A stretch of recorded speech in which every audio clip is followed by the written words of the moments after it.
5 নম্বর হাদিস আমরা আসি, যে হাদিস বর্ণনা করছেন প্রখ্যাত তাবেঈ আর সেই যুগের ইমাম বড় আলেম সাইদ ইবনে জুবাইর রাহমাতুল্লাহি আলাইহি, যাকে সেই যুগের বড় জালেম গভর্নর বাসরার হাজ্জাজ বিন ইউসুফ খুন করেছিল।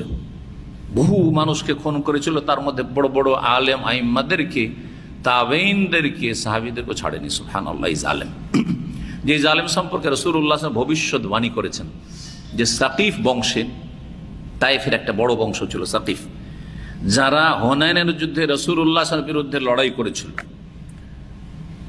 ওই বংশ থেকে এই সাকিফ গোত্র যেটা, এই বংশ থেকে হাজ্জাজ বিন ইউসুফ সাকাফি বড় জালেম, কুখ্যাত। ইসলামের ইতিহাসে ওর মতো জালেম পয়দা হয়নি 1400 বছরে। এত বড় জালেম পয়দা, আর হয়তো হবে কোনো সন্দেহ আছে, তবে গায়েব জানা নেই, এই জন্য এটা নিশ্চিত বলা যাবে না। আল্লাহ হেফাজত করে জালেমদের থেকে। বহু লোককে 1,20,000 এর কথা এসছে, 1,20,000 মানুষকে ধরে ধরে মেরেছিল। মানে যুদ্ধের ময়দানে নয় যে পালাচ্ছে আর মারছে, ওগুলো হিসাব নাই, ধরে ধরে বেঁধে বেঁধে যাদেরকে মেরেছিল তাদের সংখ্যা ছিল 1,20,000। কত বড় কুখ্যাত খুনি ছিল জালেম। সর্বশেষ যেই ব্যক্তিকে খুন করে তিনি হচ্ছেন এই প্রখ্যাত তাবেঈ সাইদ ইবনে জুবাইর রাহমাতুল্লাহি আলাইহি, ইমাম বড়, তাকে হক কথা বলার জন্য। তারপরে তিনি একটি বদদুয়া করেছিলেন এই সাইদ ইবনে জুবাইর, সুবহানাল্লাহ, আল্লাহ আমার পরে যেন কাউকে খুন না করতে পারে এই জালেম, আমার পরে কাউকে খুন করার শক্তি সামর্থ্য তাকে দিও না, এই দোয়া করেছিলেন।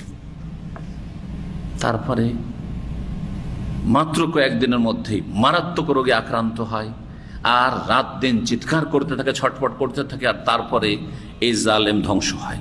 যদিও সে কাফের ছিল না, সঠিক মতে কাফের ছিল না, বড় বড় খুন করলেও কাফের হয় না। আবেগে শুধু কাফের ফতোয়াটা আমাদের দেশে আছে, মতের মিল না হলে দেন কাফের বলে, তাই না?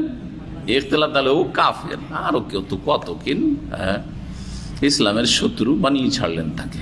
না, এইসব ভাষাগুলি যারা বলছে তাদের দুনিয়া আখেরাত খারাপ করছে, নিজেরাই কাফের হয়ে যাবে, হ্যাঁ, নিজেরাই আখেরাতকে ধ্বংস করবে, এবং তাদের নেকিগুলো যাদেরকে কাফের ফতোয়া লাগাবে আর তাদেরকে ইসলামের দুশ্মনের ফতোয়া লাগাবে, যেমন সহি আকীদার আলেমদের ক্ষেত্রে লাগাচ্ছে, মনে রাখতে হবে যে এরা কিন্তু ওই নেকিগুলি নিয়ে যাবে। আপনার সাথে মতের মিল নেই, সে কুফরির ফতোয়া লেবেল লাগাচ্ছেন, নেকিগুলো সব নিয়ে যাবে, লাভ করে দিচ্ছেন, ক্ষতি করেন না। যেমন সাহাবায়ে কেরামদেরকে শিয়ারা গাল দিয়ে সাহাবায়ে কেরাম ক্ষতি করতে পারেন, লাভ করে দিচ্ছে, কিয়ামত পর্যন্ত নেকির রাস্তা খোলা আছে। ওই রকমই কোরআন সুন্নাহর আলেমদেরকে যারা গাল দিচ্ছে আমাদের কিন্তু লাভ করে দিচ্ছে, আলহামদুলিল্লাহ। এই জন্য এইটা যখন মগজে থাকবে তখন ওই আলেম, সেই আকীদার আলেম যাকেই গাল দিক না কেন, আর তার রাগ করার কথা না, সে যাকে নাই কি হোক অথবা অন্য কোনো সেই আকীদার আলেমরাই হোক, কেউ রাগ করবে না যদি এই মাসআলাটি বা এই পয়েন্টটি মনে থাকে যে আমার নেকি বাড়ছে। যেমন সাহাবীদের নেকি বাড়ছে, যত রাফিজি শিয়া গাল দিচ্ছে তত সাহাবীদের নেকি বাড়তেই আছে, কারণ আল্লাহ ওদের নেকির রাস্তাটা খোলা রাখতে চেয়েছে। মানুষ মারা যাওয়ার পর নেকির রাস্তা বন্ধ হয়ে গেছে, একটা সাদকার রাস্তা, সাদকা যদি কেউ না করে তো গাল দিচ্ছে, ওটাও সাদকা হচ্ছে, নেকি বাড়তি আছে। এজন্য এতে কষ্ট পাওয়ার কোনো প্রয়োজনই নেই, কষ্ট পাওয়ার কথাই না আসলে। জি, অনেকে আপনারা আবেগে কষ্ট পাচ্ছেন, সই আকীদার ভাইরা, না না, কোনো কষ্ট নেই, আলহামদুলিল্লাহ, আলহামদুলিল্লাহ, লাভ করে দিচ্ছে। সর্বনাশ তাদের হচ্ছে। সাইদ বিন জুবাইরের দোয়া কবুল হয়েছিল, সে চিৎকার করে করে, জি, আর বলতো কি জানেন, যে এই যে সাইদ বিন জুবাইর দেয়ালে, আল্লাহু আকবার, মরণ শয্যায় শুয়ে আছে, আর ওই দেখাচ্ছি কি যে দেখতে পাচ্ছে, আল্লাহ তাকে দেখাচ্ছে, আল্লাহর গজব ফেরেশতা, যে এই সাইদ বিন জুবাইর আমাকে খেতে আসছে, আমাকে খেতে আসছে, এই চিৎকার করতে করতে মারা গেছে। জি হ্যাঁ, মাঝে মাঝে আমার ইচ্ছা হয় এর জীবনে আমার কাছে নোট করা আছে, আলোচনা করা, যাতে বুঝতে পারেন আর জালেমরা এরকম জুলম না করেন, কারণ পরিণাম খুব খারাপ, জালেমের পরিণাম খুব খারাপ, যেই রকমের জুলুম করেন না কেন, যেই রকমের জুলুম, কে ধর্ষণের জুলুম করুক আর আপনার কি বলছে খুনের জুলুম করুক, যেমন আজকাল জুলুম হচ্ছে, গণপিটুনির জুলুম এই যে জালেমরা করছে, গোটা গ্রাম গোটা এলাকাবাসী যতগুলি লোক শরীক হয়েছে গণপিটুনিতে, সবগুলো আল্লাহর গজব, আল্লাহ লানত পড়তেই আছে, আল্লাহ লানত পড়তে আছে। যে চলে গেল সে তো শহীদ হয়ে গেল ইনশাআল্লাহ, সে যদি মুমিন মুসলিম হয় তাহলে। কিন্তু যারা খুন করেছে তাদের উপর আল্লাহর গজব হইতেই আছে, আল্লাহর গজব হইতেই আছে। আরো যে কত গজব বাকি আছে দুনিয়াতে বেঁচে থাকলে, তার প্রতীক্ষায় থাকুক, যদি তওবা করে না ফিরে আসে তারা। কথা লম্বা না করে হাদিসগুলো শেষ করি। তিনি বর্ণনা করেছে ইবনে আব্বাস রাদিয়াল্লাহু তাআলা আনহুমার ছাত্র, প্রখ্যাত সাহাবী, মুফাসসির, সাহাবীদের মধ্যে সবচেয়ে বড় যাকে মুফাসসির বলা হয় আব্দুল্লাহ বিন আব্বাস, তার ছাত্র ছিলেন সাইয়েদ ইবনে জুবাইর রাহমাতুল্লাহি আলাইহি। ফি কওলিহি তাআলা, মহান আল্লাহর এই বাণীর তাফসীরে আব্দুল্লাহ বিন আব্বাস রাদিয়াল্লাহু তাআলা আনহু বলছেন, লা তুহাররিক বিহি লিসানাকা লিতাজালা বিহি, সূরাতুল কিয়ামার আয়াত নম্বর 16। আল্লাহ রাব্বুল আলামিন এই আয়াতে ইরশাদ করেছেন নবী সাল্লাল্লাহু আলাইহি ওয়াসাল্লামকে সম্বোধন করে। প্রথম দিকে যখন ওহী নাযিল হইতো, নবী সাল্লাল্লাহু আলাইহি ওয়াসাল্লাম ভাবতেন যে সাথে সাথে যদি মুখস্থ না করি তো যদি ভুলে যাই, যদি একটা শব্দ বা একটা লাইন ছুটে যায়, হ্যাঁ তাহলে তো মুশকিল, গুনাহগার হয়ে যাব। এই জন্য জিবরাইল আলাইহিস সালাম যেমনই আবৃত্তি করতে লাগতেন, তেলাওয়াত করতে লাগতেন, সাথে সাথে তেলাওয়াত করতে লাগতেন, ঠোঁট নড়াইতে লাগতেন আর জিহ্বা নড়াইতে লাগতেন। মানুষ যখন কথা বলে তখন জিহ্বাও নড়ে আর ঠোঁটও নড়ে, দুটোই নড়ে, এই করতেন। আল্লাহ বলছেন লা তুহাররিক বিহি লিসানাক, কোরআন তেলাওয়াত করতে গিয়ে বা মুখস্থ করতে গিয়ে তুমি তোমার জবানকে হিলায়ও না, নড়ায়ও না। লিতাজালা বিহি, তাড়াহুড়া করার উদ্দেশ্যে, তাড়াহুড়া করে মুখস্থ করার উদ্দেশ্যে। কাকে বলছেন? আল্লাহ নবী করিম সাল্লাল্লাহু আলাইহি ওয়াসাল্লামকে বলছেন। তারপরের অংশটুকু শুনেন, আল্লাহ নিশ্চয়তা দান করছেন, কি বলছেন? ইন্না আলাইনা জামআহু ওয়া কুরআনা সুম্মা ইন্না আলাইনা বায়ানা। আল্লাহ বলছেন নিশ্চয়ই আমার দায়িত্ব হচ্ছে জামআহু, কোরআনকে একত্রিত করা। কোরআনকে কি করা? সবগুলিকে একত্রিত করা, মানে একটিও ছুটে যাবে না, একটা শব্দও ছুটে যাবে না। জমা করা, একত্রিত করা, সংকলন করা আমার কাজ, আল্লাহ দায়িত্ব নিয়েছেন। আলাইনা জামা ওয়া কোরআনা, এমনকি পড়িয়ে দেওয়া আর কেরাত মুখস্থ করা আর শুদ্ধ পড়া করা আর বহু হাফেজের সিনাতে তার হেফাজত করা, সেটাও আমার দায়িত্ব। শুধু শব্দের হেফাজত না, তার অর্থের হেফাজত করা, যাতে অপব্যাখ্যাকারী বেদাতপন্থীরা ভুল ব্যাখ্যা করে মানুষকে গোমরাহ না করতে পারে কোরআন দিয়ে, সেটাও এর অন্তর্ভুক্ত। জি হ্যাঁ, সেটাও আল্লাহর দায়িত্ব। এই জন্য যুগে যুগে কোরআন সুন্নাহর আলেম পয়দা হতেই থাকবে, দায়ী ইলাল্লাহ পয়দা হতেই থাকবে, মুজাদ্দিদ সংস্কারক প্রত্যেক শতাব্দীতে হতেই থাকবে।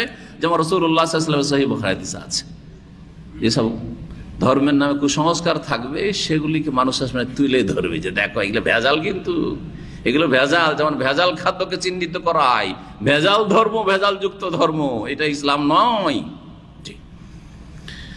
ইন্না আলাইনা জামআহু ওয়া কুরআন, দুটো কথা বললেন, জমা এবং পড়া। হ্যাঁ, কেরাতের মধ্যে হেফজও আছে। সুম্মা ইন্না আলাইনা বায়ানা, কেউ ভাবতে পারে যে আচ্ছা কোরআন তো বুঝা, ওইটা আমাদের দায়িত্ব, আল্লাহ ছেড়ে দিয়েছেন না। বলছেন সুম্মা ইন্না আলাইনা বায়ানা, আল্লাহ বলছেন সেটার বয়ান করা, সেটার বিশ্লেষণ করা, সেটার তাফসীর করা, সেটাও আমার দায়িত্ব, সেটা হচ্ছে আমার দায়িত্ব।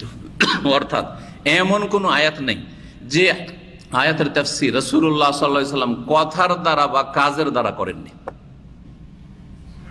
দ্বিতীয় ওহী হচ্ছে হাদিস। ওহী কিন্তু দুই রকম, ওহী হচ্ছে দুই রকম। এক ওহী হচ্ছে কি কোরআনুল কারীম, শব্দ অর্থ দুটো আল্লাহর পক্ষ থেকে। আর এক ওহী, ওহী মতলু ছাড়া, এটা ওহী মতলু বলা হয়, যেটা তেলাওয়াতকৃত। দ্বিতীয় ওহী হচ্ছে গায়র মতলু, মানে হাদিস। হাদিস দিয়ে আয়াতের ব্যাখ্যা করা হয়েছে, সেটা বাচনিক হাদিস হোক, নবী সাল্লাল্লাহু আলাইহি ওয়াসাল্লামের কথা, অথবা কাজের দ্বারা হোক, প্র্যাকটিক্যাল করে। এই আয়াতের তাফসীর করতে গিয়ে বলছেন ইবনে আব্বাস রাদিয়াল্লাহু তাআলা আনহু, কানা রাসূলুল্লাহ সাল্লাল্লাহু আলাইহি ওয়াসাল্লাম ইউআলিজু মিনাত তানজিল শিদ্দাহ, রাসূলুল্লাহ সাল্লাল্লাহু আলাইহি ওয়াসাল্লাম কোরআন অবতরণের সময় কষ্ট পেতেন। কোরআন যখন অবতীর্ণ হইতো তখন রাসূলুল্লাহ সাল্লাল্লাহু আলাইহি ওয়াসাল্লামের কি হইতো? কষ্ট হইতো। কোরআন বহন করা অত সহজ নয়, আপনারা যত সহজ মনে করছেন। কোরআন হাফেজ হয়ে গেলে অহংকারের শেষ নেই, কোরআনের কারি হয়ে গেলে আরে দেশের বিখ্যাত কারি, এক নম্বর কারি, অনেক কিছু। না না না না না, এর বহনের অনেক দায়িত্ব আছে।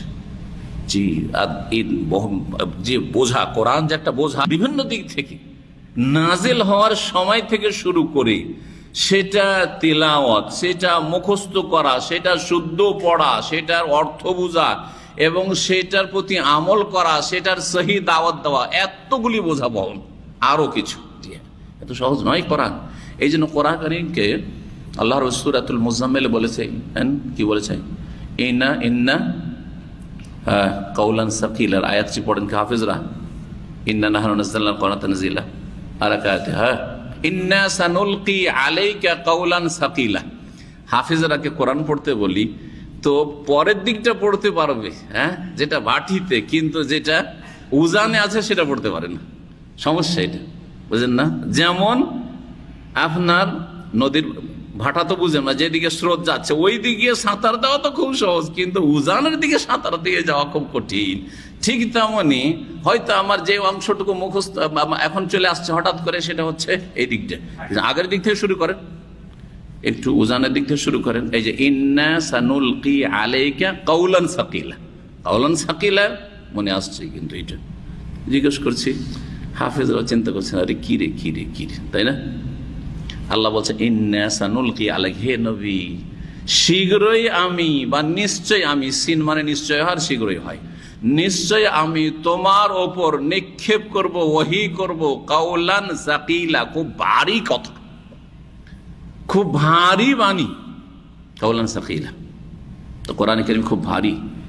এই যে ভারী নাজিল হওয়ার সময় এর ধরনটা যে কি হইতো, কি যে হইতো, যে রাসূলুল্লাহ সাল্লাল্লাহু আলাইহি ওয়াসাল্লামের জন্য খুব কষ্টকর ছিল এটা। এর আগে একটা হাদিসে দেখেছেন, এখানে সিদ্ধা শব্দটি আসলো, আর যখন রাসূলুল্লাহ সাল্লাল্লাহু আলাইহি ওয়াসাল্লামের কাছে ওহী আসতো, ঝন ঝন ঝন ঝন ঝন করে আওয়াজ হয়ে, সালসালাতুল জারাস, ঘন্টার আওয়াজের মতো ঝনকারের সাথে, তখন ঘেমে একবারে অবস্থা খারাপ হয়ে যেত। আর ওয়াহুয়া আসাদ্দহু আলাইয়া, সেটা আমার জন্য বেশি কঠিন হইতো। তাহলে বোঝা কঠিন সবসময় হইতো, যে কোনো সময় ওহী আসলে, কিন্তু এটা বেশি কঠিন হইতো রাসূলুল্লাহ সাল্লাল্লাহু আলাইহি ওয়াসাল্লাম। একবারের ঘটনা, কোন সাহেব বলছেন যে হঠাৎ করে ওহী চলে আসলো, সেই সময় রাসূলুল্লাহ সাল্লাল্লাহু আলাইহি ওয়াসাল্লামের রানটা আমার রানের উপর আছে, আর হঠাৎ করে ওহী চলে এসছে, এমন ভারী হয়েছেন যে মনে হচ্ছে যে আমার রানটা ভেঙে চূর্ণ বিচূর্ণ হয়ে যাবে। তার মানে বোঝাটা শুধু বাণীর দিক থেকে বোঝা নাই, কি ধরনের যে ওহী নাযিলের সময় বোঝা হইতো সেটা প্রকাশ করা বড় মুশকিল। জি, এইরকম গুরুত্ব হচ্ছে আল কোরআনুল কারীমের, ওহীর। কিন্তু আমাদের সামনে রাত দিন ওহীর কথা আসছে, ওহীর কথা শোনানো হচ্ছে, কোরআন সুন্নাহর কথা শোনানো হচ্ছে, কোনো ব্যাপারই না, সংশোধনী হন না আপনি, কি বহন করলেন না করলেন কিছুই বুঝলেন না আপনি। এটা তো একজন মুমিনের চরিত্র নয় যে আল্লাহর কথা শুনলেন, রাসূলুল্লাহর কথা শুনলেন, আপনার জন্য ভারীও লাগলো না, শুনলাম, আমল নেই, কতবার শুনছেন, আমল নেই। রাসূলুল্লাহ সাল্লাল্লাহু আলাইহি ওয়াসাল্লাম কি করতেন যখন ওহী নাযিল হইতো? ওয়াকানা মিম্মা ইউহাররিকু শাফাতাইহি, রাসূলুল্লাহ সাল্লাল্লাহু আলাইহি ওয়াসাল্লামের একটা অবস্থা এই হতো যে যখন ওহী নাযিল হওয়া শুরু হইতো তখন তিনি দুই ঠোঁট হিলাতে শুরু করতেন। শাফাতুন মানে ঠোঁট হিলাতে শুরু করতেন। হাদিসে আসলো ঠোঁট হিলার কথা, আর কোরআনে কি আসলো? লা তুহাররিক বিহি লিসানাকা, তোমার জবান হেলায় না। দুটোকে মেলান, দুটোর সমষ্টিতে আপনি পুরোটা বুঝতে পারবেন যে মানুষ যখন কথা বলে তখন ঠোঁটও হিলে আর জিহ্বাও নড়ে বাহিলে। ফাকাল ইবনে আব্বাস রাদিয়াল্লাহু আনহু বলছেন, ফাআনা উহাররিকুহুম লাকা, নবী সাল্লাল্লাহু আলাইহি ওয়াসাল্লাম কেমন করে হিলাইতেন দেখিয়েছেন তিনি, যে এইভাবে আমি হিলাইতে শুরু করতাম, কথা বলতে শুরু করতাম, কোরআন সাথে সাথে পড়তে শুরু করতাম। ওইটাকে বাস্তবে দেখাচ্ছেন ইবনে আব্বাস, এইভাবে রাসূলুল্লাহ সাল্লাল্লাহু আলাইহি ওয়াসাল্লাম হিলাইতেন যেভাবে আমি হিলাচ্ছি। তার ছাত্র সাঈদ ইবনে জুবাইরকে বলছেন, কামা কানা রাসূল ইউহাররিকুহুমা। ওয়া ক্বালা সাঈদ ইবনে জুবাইর, ইমাম তাবী, তিনি বলছেন, আনা উহাররিকুম, আমিও হিলিয়ে দেখাচ্ছি তোমাদেরকে।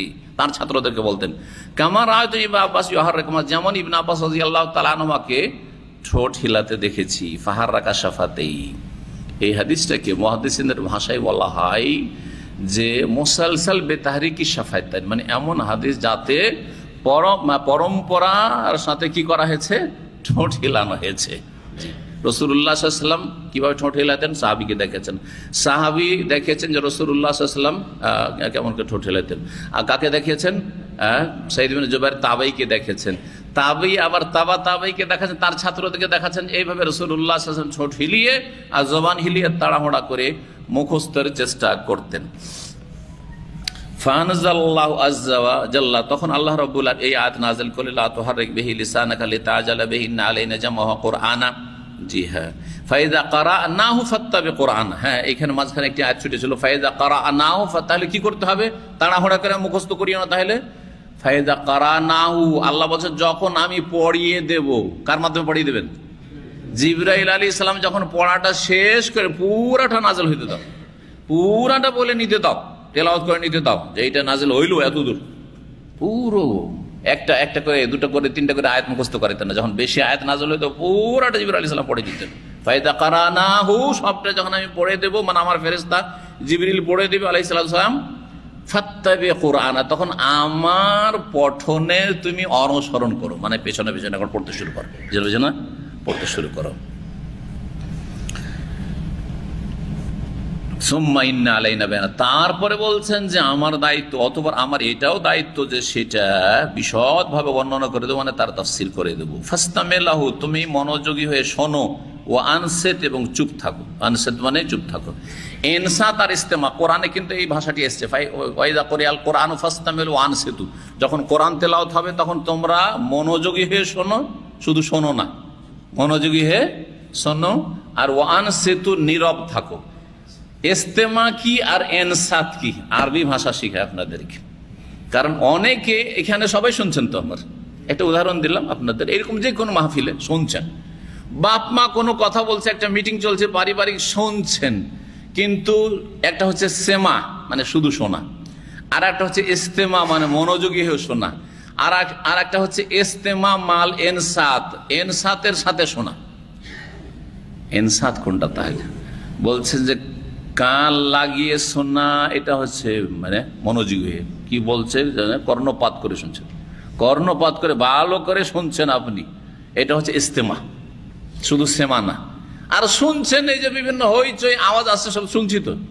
আপনারা আমার আলোচনার আগে সব যে কথা বলছেন, সেই কথাগুলি সবগুলির সমষ্টিতে একটা খিচুড়ি তৈরি হচ্ছে, কিন্তু বুঝতে পারেন না? মাছের হাটে, গরুর হাটে, যে কোনো হাটে যেখানে ভিড় ভাড় থাকে, শিখতে চলে যান, হই হই হই হই একটা আওয়াজ শুনছেন, আওয়াজও শুনছেন, কিন্তু কি শুনছেন কিছু তো বুঝেন না, তাই না? ওটা হচ্ছে শুধু শোনা। তো এইরকমই কানে একটা আওয়াজ আসলো, এদিক সেদিক থেকে আওয়াজ আসছে, শুনছেন, কিছু বুঝলেন কিছু বুঝলেন না, কারো কথা বুঝলেন কারো কথা বুঝলেন, এটা শোনা। কিন্তু ইস্তেমা কান লাগিয়ে শোনা, এটা হচ্ছে ইস্তেমা। অনেক সময় কান লাগিয়ে শুনছেন কিন্তু চোখ অন্যদিকে আছে, তাহলে এনসাত নেই। এনসাত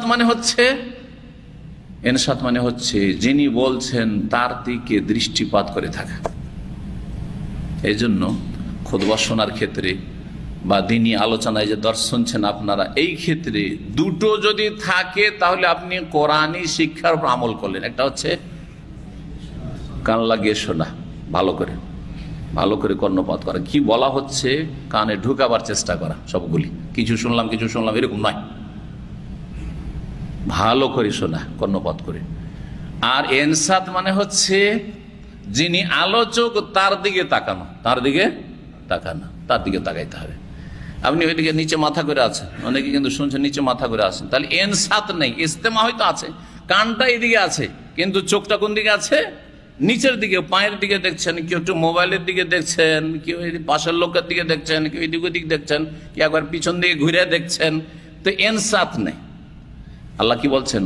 ওয়াইদা কোরিয়াল কোরআনও, যখন কোরআন পাঠ হবে, কোরআন পাঠটা তেলাওয়াত হোক শুধু, অথবা কোরআনের শিক্ষা হোক, অথবা কোরআনের তাফসীর হোক, দিনই আলোচনা হোক, সবগুলি ক্ষেত্রে কিন্তু আমাদের মনে হয় কোরআন শুধু তেলাওয়াত হইলে আর বক্তব্য চলছে দিনই আলোচনা তখন নয়, অবশ্যই সেটাই তো আসল উদ্দেশ্য। ফাস্তামিউলাহু, মনোযোগী হয়ে শোনো, শুধু শুনতে বলেনি, মনোযোগী হয়ে, ও আনসিতু, এবং চুপ থাকো, মানে এনসাত মানে চোখটা ওইদিকে রাখা, চোখ থেকে এদিক ওদিক থাকা মানে চুপ থাকলেন না। হয়তো মুখটা চুপ আছে কিন্তু হাত পা চুপ নেই, হ্যাঁ, মুখটা চুপ আছে কিন্তু চোখ চুপ নেই, চোখ এদিক ওদিক করছে। তাহলে এনসাত মানে শুধু মুখটা বন্ধ রাখা নয়, নীরব থাকা নয়। তা নীরবের অর্থ এনসাত দিয়ে অসম্পূর্ণ অর্থ। মুখটাও বন্ধ থাকবে, আপনি কথা বলবেন না, আর তার সাথে হাত পা এদিক সেদিক হবে না, বরং চোখটাও এদিক সেদিক হবে না, চোখটাও আলোচকের দিকে থাকবে বা শিক্ষকের দিকে থাকবে। জি, যারা এইভাবে লেখাপড়া করে তারাই উন্নতি করতে পারে। আর আমরা দেখি ছাত্র জীবনে, জি এবারও পড়তাম মনে আছে, তিরমিজি বুখারী এবার পড়তাম, দুই একজন সঙ্গী এমন ছিল যে রাত্রে তাহাজ্জুদ পড়তো। একজন তো ছিল ভালো তাহাজ্জুদ গুজার, আর তিরমিজির দাসে বড় একজন আলেম আমাদেরকে তিরমিজি পড়াইতেন, বুখারীও পড়াইতেন, বড় বড় আলেমরা পড়েছি তাদের কাছ থেকে। ঘুমাইতো এসে ঝিমাচ্ছে।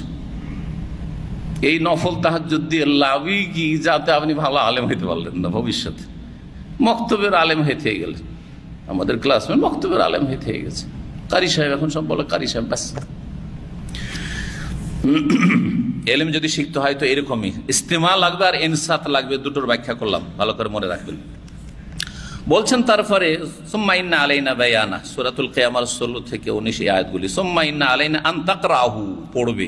ফাকানা রাসূলুল্লাহ বাদা যালিকা, তারপর রাসূলুল্লাহ সাল্লাল্লাহু আলাইহি ওয়াসাল্লাম কি করতেন, ইজা আতাহু জিবরিল, জিবরাইল আলাইহিস সালাম যখন আসতেন, ইস্তামা, মনোযোগী হয়ে শুনতেন।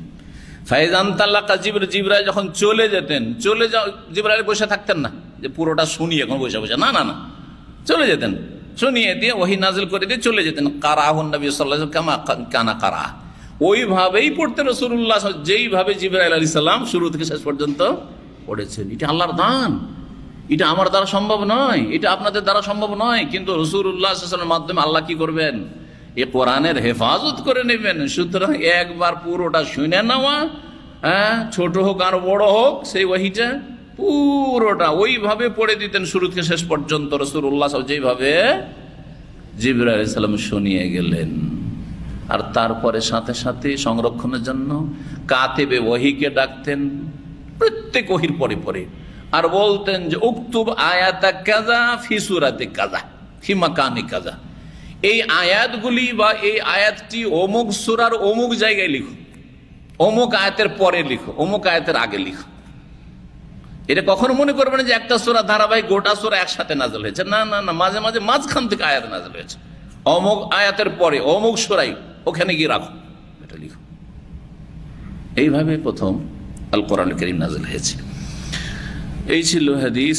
এই হাদিসে কি দেখা যাচ্ছে, ওহীর সময় যার কাছে ওহী করা হয়তো তার অবস্থা এখানে বোঝানো হয়েছে।